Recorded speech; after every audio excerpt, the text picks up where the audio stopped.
Strands of webbing stretch from the pinnacle of the Colosseum of Metronui all the way down to the subterranean archives.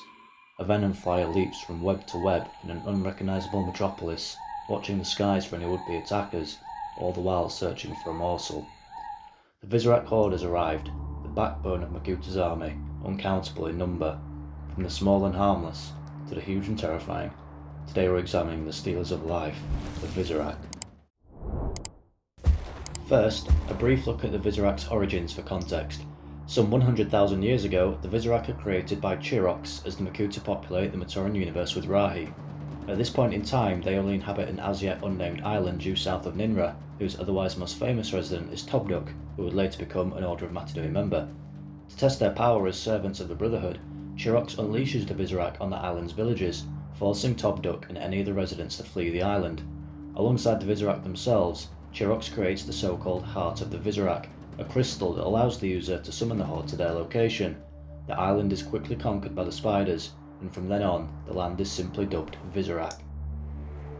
Around 93,000 years later, or 1,900 years before the Great Cataclysm, a member of what you could call minor nobility from the island of Stel is recruited by the Brotherhood of Makuta after being rejected by the Dark Hunters.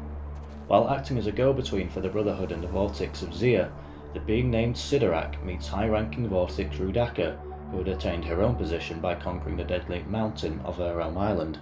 After the fall of Matanui, the two are paired together under the overarching command of Makuta Pterodax as his lieutenant, with the scheming Sidorak seeming an opportunity for influence on Zia through his alliance with Roodaka. With the king of the Visorak and Viceroy in place, together they conquer many islands until they are commanded by Pterodax to invade the great city of Metronui, where they fortify the Colosseum, and the Visorak's foul webs are spread all about the great city. While each breed of Visorak have their own unique powers, they all share Hordika venom, which can be sent into victims via barbs in their cocoons or via their bite. This venom causes both physical and mental degradation until, if left untreated, even the mightiest Toa could become a simple Rahi. Aside from the Hordika venom, all Visorak share a paralysing ability within their Rotuka.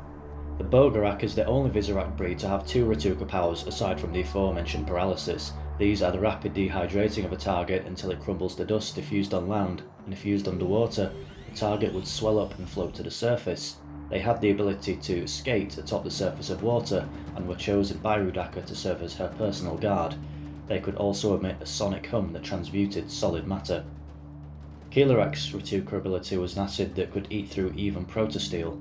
Reflecting their innately wild and unpredictable nature, these breeds of Visorak would leap and spin in the air as a form of attack. Their unpredictability saw them become known schemers, on some occasions plotting to overthrow past leaders of the Visorak Horde and replace them.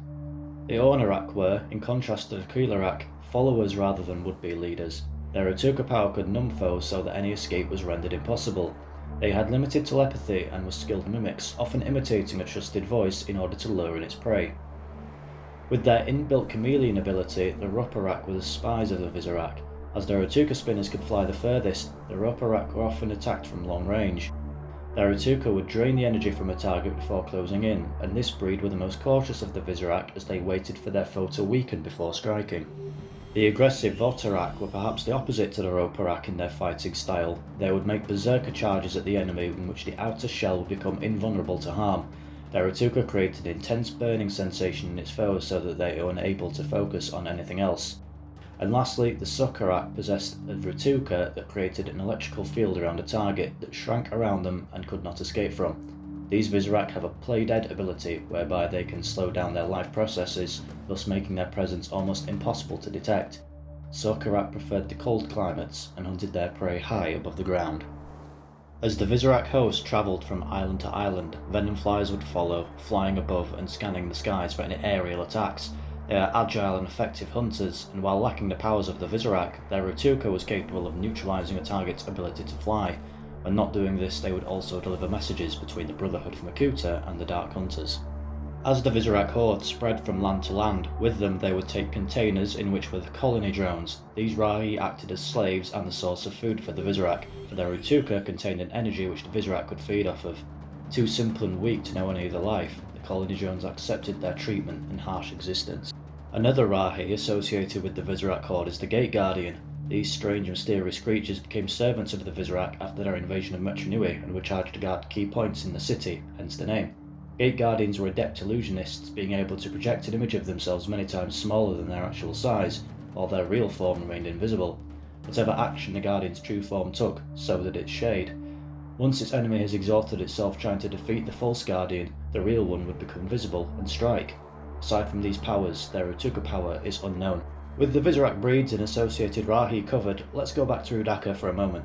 Her home island of Zia was where the Vortics made instruments of war were manufactured. This island of industry was where weapons for nearly every faction in the Matoran universe came from, supplied to anyone who could pay enough. Through her influence on Zia and her position as Viceroy of the Visorak Horde, devices such as battle rams were built to help the army lay siege to Metronui. They could be pulled by various Visorak, but when the rams themselves were not available, several Onorak were sometimes chosen to substitute as a living battering ram. So we've broken down how the Visorak Horde generally works. We have an appointed king with a viceroy, neither of which really trust each other and have their own ulterior motives, which all generally boil down to attempting to curry favour with their superiors in some form or another. They lead an army made up primarily of 6 Visorak breeds, each with their own strengths and abilities. They are accompanied on their conquests by additional creatures to serve any of the functions that the Visorak otherwise can't meet, such as aerial reconnaissance with the Venom Flyers and the colony drones as a source of food and labour. Machines of war would be created on Viceroy Roodaka's home island of Zia to aid in their conquests of locations such as Metronui. Now, there is actually a 7th breed of Visorak which I have intentionally left out until now. It has a unique power and not much is said of it in the context of the Visorak's conquests. A power to unlock a portal to an obscure, hellish realm and unleash the horror that is said to dwell within. But that, my friends, is going to be a story for another time, as I want to save that particular piece of lore for a video of its own. Think of it as being an epilogue for this video, which will be coming out in a few weeks. Until then, thank you for watching. If you enjoyed or learned something from this video, please consider giving it a thumbs up. Thank you all very much for watching, and I will see you next time.